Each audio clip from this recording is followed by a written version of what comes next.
Монгол NFT-ийн The Wolves of Crypto Street-ийн хүрээнд community-та зориулж хамтын хөрөнгө оруулалт болох эдгэж хөтөлбөрийг хэрэгжүүлэн гадны зах зээлээс 1 тэрбум төгрөг зөвлөж түүний дараа Serum-ийг танилцуулсан билээ. Тэгвэл энэ удаа чоннуудаа боловсрол олгох крипто чимээ хөтөлбөрийг санал болгож байна.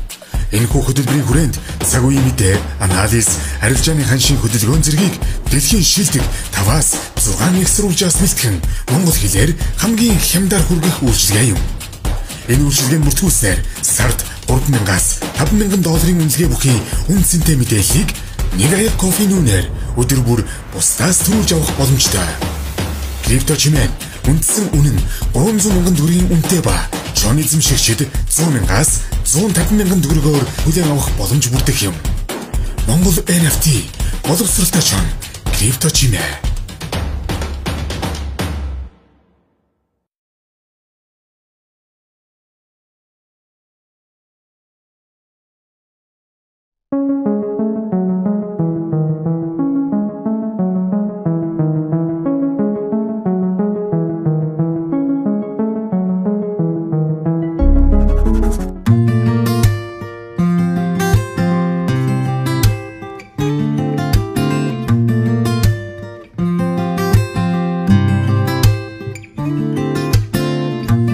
...2020 оны 10 сарын 5-нд 50 орчим насны солонгос эмэгтэйд Facebook мессенжерээр гадаадад амьдардаг нэгэн залуу мессеж илгээсэн.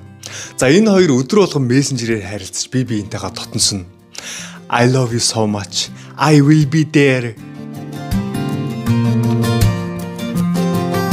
За энэ 50 настай солонгос эмэгтэй Америкт амьдарч байгаа энэ гадаад залуутай 2-7 хоногийн турш мессенжерээр харилцсан. 2-7 хоногийн турш мессенжерээр харилцахдаа хоорондоо маш их дотноссон байгаа. Бие бинийгээ хайраа гэж дуудах хэмжээнд очсон. Энэ эмэгтэй 20 эдэн наснда нэг залууд өгтлээ дуурлаад үерхэж байгаад хурмаа хийсэн байгаа. Гэвч энэ хоёрын амьдрал бүтсэнгүй, хоёр тишээ болж салцгаасан. Салах үедээ сэтгэлийн шарах үнэхээр их авсан. За тэгээд тэр үеэс хойш ерөн солонгос хүнтэй суухгүй би гадаад хүнтэй суuna гэж бодож явдаг байсан байна. 50 гараад ганцаардж яваа үед нь Америкээс нэг эрэгтэй холбогдоод өөрийн учиргүй халамжлаад хайрын үгээр бөмбөгдөөд хахаар дорхноос сэтгэлээ өгсөн байгаа. За өөрөө ч 50 нас хүртлээр тодорхой хэмжээний мөнгө цуглуулсан. За тэр холбогдсон Америк залуун ч гэсэн нэлээ их мөнгөтэй солонгос төрж бизнес эхлүүлнэ гэж хоорондоо ярилцгаасан байгаа. 54 настай Америк хуваараа бизнес эрхэлдэг Rose Adams гэх хэрэгтэй энэ солонгос эмэгтэй сэтгэлийг уйраач чадсан байгаа. 2-7 хоногийн дотор эмэгтэй хүний сэтгэлийг өөрийн болгож аавна гэдэг тийм амар биш. Тэр тусмаа царайгаа харилцаагүй энэ онлайн мессенжерээр харилцаж байгаа тохиолдолд охин найрхаж оролдож үзсэн эрэгтэй хүмүүс сайн мэдж байгаа ах. Rose-ийн солонгос эмэгтэй рүү өдөр цаг тутам мессеж бичдэг байсан. Юу хийж байгаа, хоолоо идсэн үү? Их дунтаж амраараа ядарч болохгүй шүү. Би чамайг амар санаж ийн. Хоёлоо хурдан уулзах юмсан. Хоёлоо ирээдүйд ийм зүйлийг хийх болно гэж ирээдүгөө төлөвлөөл. Энэ солонгос эмэгтэй тухайн үед надтай ингэж гоё таардаг эрэгтэй хүн байдаг юм байна гэж төсөөлж бодож исэн байгаа. Энэ солонгос эмэгтэй 20 наснда эрэгтэй хүнд анх дурлаж ирсэн тэр цаг үе руугаа буцаад очсон мэт тэр мэдрэмжийг төрүүлж ирсэн гэж байгаа. Би энэ залуутай хизээ уулзах бол хурдан уулзах юмсан бүр тэсэн ядан хүлээж суусан. Хайрын хүч гэдэг үнэхээр агуу. Солонгост байсан залууг Швейцар улсад аваад ирж байна. Энэ эмэгтэй хайрынхаа хүчээр англи хэл сурч эхэлнэ. Яагаад вэ гэхээр Rose-ийг ирэх үед нь хоорондоо чөлөөтэй харилцах хэрэгтэй шүү дээ. Тэр байтугай Jim-д бүртгүүлж бүр 8 хэл хассан байгаа. Rose 2-7 хоногийн дотор сэтгэлийг нь татаж аваад 2 дахь сар дээрээ энэ эмэгтэйд хайраа хэлчихсэн. Би үнэхээр чамд хайртай болчихжээ. Би энд байгаа бүх юмаа зохицуулаад Солонгост очиж чамтай хамт амьдрмаар байна. Намайг хүлээж аваач. Rose солонгос эмэгтэйд хэлсэн. Хараа би нэгэнт очих юм чи очихоосоо өмнө энд 4 жил ажилласан мөнгө. За тэгээ энд хоримтлуулсан бүх мөнгөө чам руу төрүүлээ шилжүүлчихье. Энэ мөнгө нь 2 тэрбум 600 сая вон. Үгүй юу яриад байгаа юм бэ? Хоёулаа бибинийхээ царайгч хараагүй ч тэгж хамаг мөнгөө шилжүүлж болж байгаа юм уу? Зүгээрээ хараа. Би чамд итгэж чинь. Яа бурхан минь, энэ олон жил ганцаараа амьдрсны үр дүн одоо л гарч ирж байна. Одоо л нэг хүн шиг амьдрах нь. Үгүй царай зүс сайтай, би хаа сайтай, тэгсэн мөртлөө их мөнгөтэй байна гэж. За энэ эмэгтэй тухайд хагартлаа баярлж байсан байгаа. За гэтэл энэ Америк залуугийн мөнгийг хадгалж байсан банкнаас энэ солонгос эмэгтэй рүү холбогдно. Та энэ 2 тэрбум 600 сая воныг авахын тулд эхлээд бидэнд чимтгэл төлөх ёстой. $5,000 шилжүүлээрэ гэж хэлсэн байгаа. 2 тэрбум 600 сая вон авахын тулд энэ нэг $5,000 төлөх юу юм бэ те? За хамгийн гол нь нөгөө хайрын хүч гэдэг юм байгаад байна. Энэ эмэгтэй мөнгөө шилжүүлэх гээд банк руу явсан байгаа. За банк руу ороод банкны ажилтнанд хэлсэн. Би 2 тэрбум 600 сая вон татаж авахын тулд эхлээд шимтгэл төлөх ёстой юм байна. Энэ $5,000-ыг энэ данс руу шилжүүлж өгөөч гэж өгсөн байгаа. Банкны ажилтны яг тэр цаас бичиг баримтыг хараад их гайхсан гэж байгаа. Энэ их мөнгийг авахын тулд яагаад ийм доллар төлөх гэж байгаа юм бол? Солонгос тиймэрхүү цахим луур их болдог учраас банкны ажилчид сар болгон сургалтанд ордог. Ийм луур шинээр гарч ирсэн юм биш үү? Ийм хүн орж ирсэн тохиолдолд болгоомжтой байгаараа ялангуяа настан буурлууд орж ирэх үед сайн шалгаж материалыг хянжаагаараа гэж бүр цаанаасаа шаарддаг. За энэ залуу цагдаа дуудсан байгаа шүү. Цагдаагийн ажилчид ирээ шалгаж эхэлсэн. За тэр үед нөгөө нэг Америкт байгаа нөгөө нөхөр болох гэж байгаа хүн нь энэ солонгос эмэгтэй рүү бүр байн залгаад хурдан мөнгөө шилжүүлээ чи яач ба яагаад шилжүүлэхгүй байгаа бүр яаруулж сандрагж эхэлсэн байгаа. Сүүлдээ бүр ууралж эхэлсэн. Тэр үед энэ солонгос эмэгтэй энэ луур байсан байна гэдгийг ойлгосон байгаа. 돈 금액 액수가 좀 크다 보니까 그런 부분도 좀 걱정이 됐어요. За энэ луурыг романс гэж нэрлэдэг. Энэ луурыг үйлдэж байгаа хүмүүс нь Африкт байдаг. Энэ хүмүүсийн доор ажиллаж байгаа хүмүүс нь дэлхийн орон даяар тархсан байгаа. Луурдуулж үзээгүй орны хүн гэж байхгүй. Манай Монголоос хүртэл луурдуулсан хүн олон байгаа гэж боддоо. За бас Вилсон Дональд гэх Америк цэргийн офицер нэг солонгос эмэгтэй рүү мессеж бичсэн байгаа. За энэ хоёр ч гэсэн маш хурдан хугацаанд бие бинийгээ таньж дотноссон. Энэ солонгос эмэгтэй нэг охинтой ганцаараа амьдардаг. Ер нь их амьдралын боломж муутай ийм эмэгтэй байсан. Манай ашрууд өнөө арга энэ солонгос эмэгтэй ч гэсэн яг адилхан ашиглаж эхэлсэн байгаа. Би чамд үнэхээр хайртай удахгүй солонгост очлоо. Хоёлоо ирээдүйд үнэхээр гоё амьдрах болно. Би чиний хүүхдийг яг өөрийнхөө хүүхдчийг харж хандах болно гээл. За тэгээ надад 6 тэрбум вон байна. Би чам руу ингээд төрүүлээ шилжүүлээ. Гэхдээ энэ мөнгийг чи авахын тулд миний данс руу одоо $7,000 хийх ёстой гэж хэлсэн байгаа.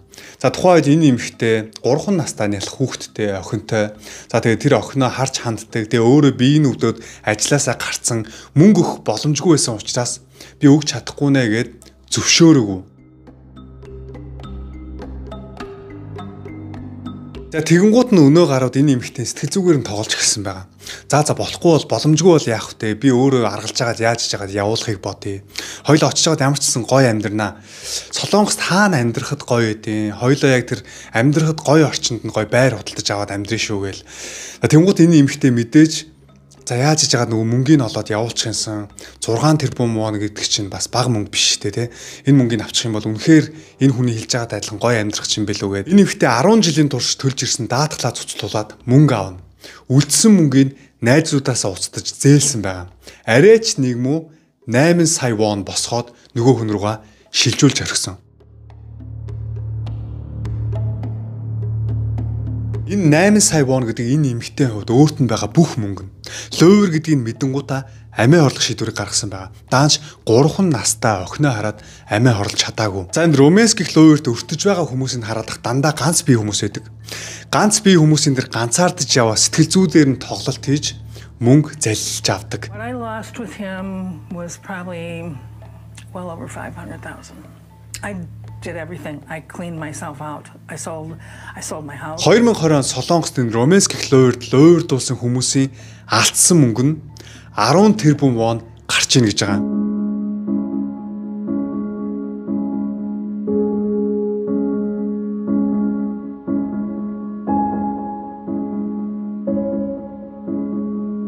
Энэ олон улс даяараа энэ бүлэг гэмт хэргийг хийж байгаа зарим нэг залуучуудыг солонгосын цагдаа нар солонгос улсаас бол барьж авсан байгаа. Тэгээ эдрийг баривчлаад гэрт нь яваад ороход бол гэрээс нь бол өчтөчнөө мөнгө олддог. Нэг залуугийн гэрээс нь бүр 200 сая вон олдсон гэж байгаа. 연인처럼 행동하다가 어느 순간 돈을 요구하는 이른바 로맨스 사기입니다. 조직원 7명을 검거하여 구속하였고 나머지 일당 9명을 추적 수사 중에 있습니다.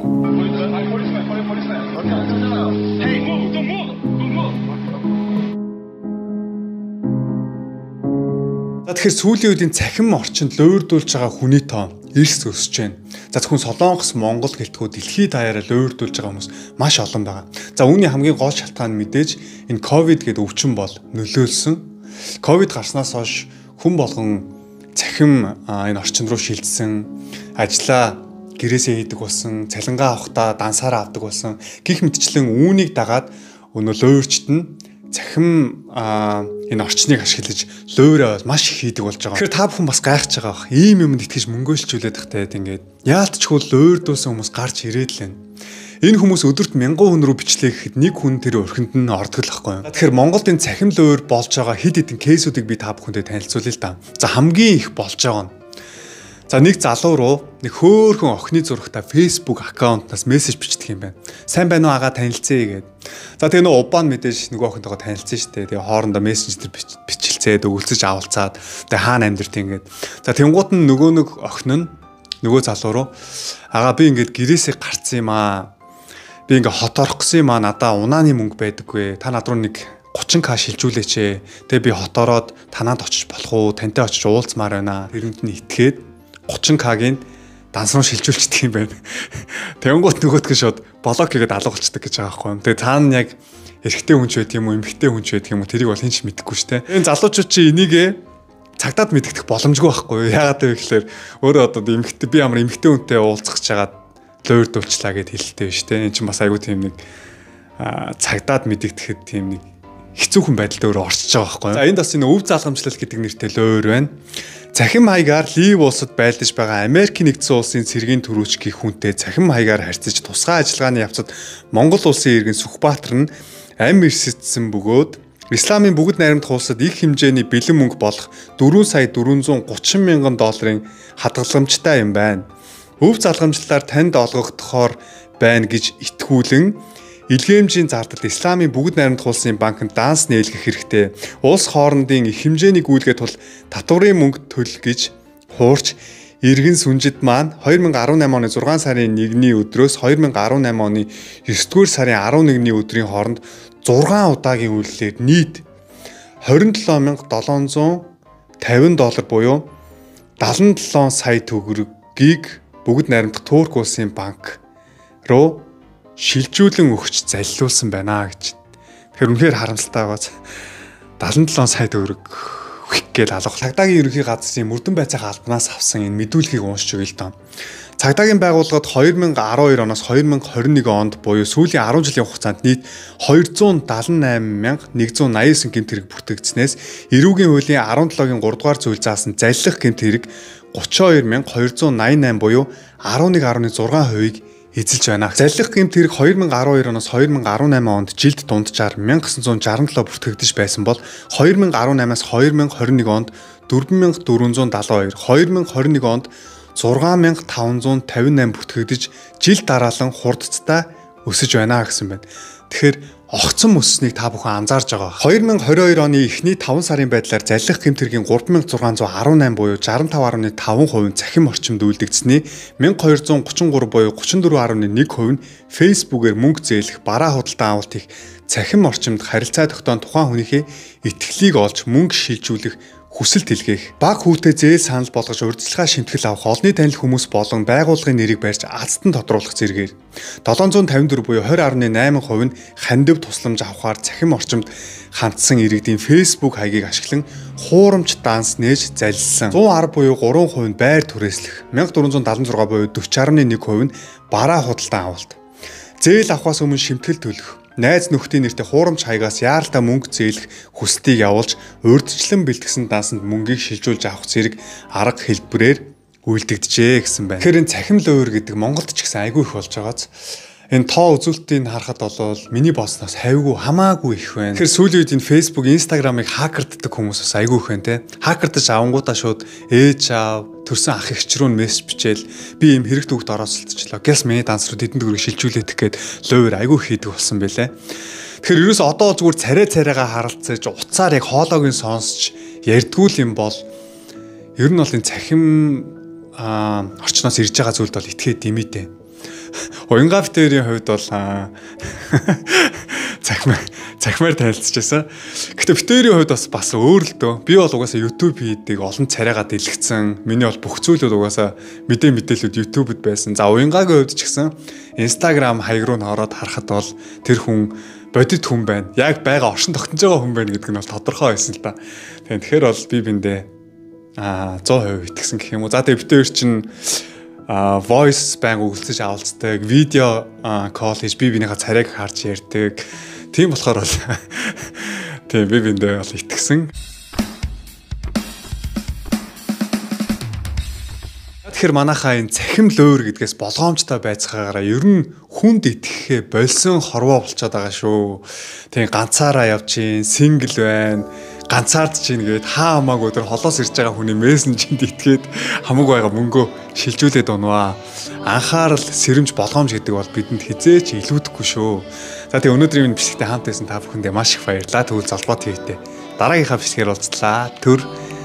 Бай.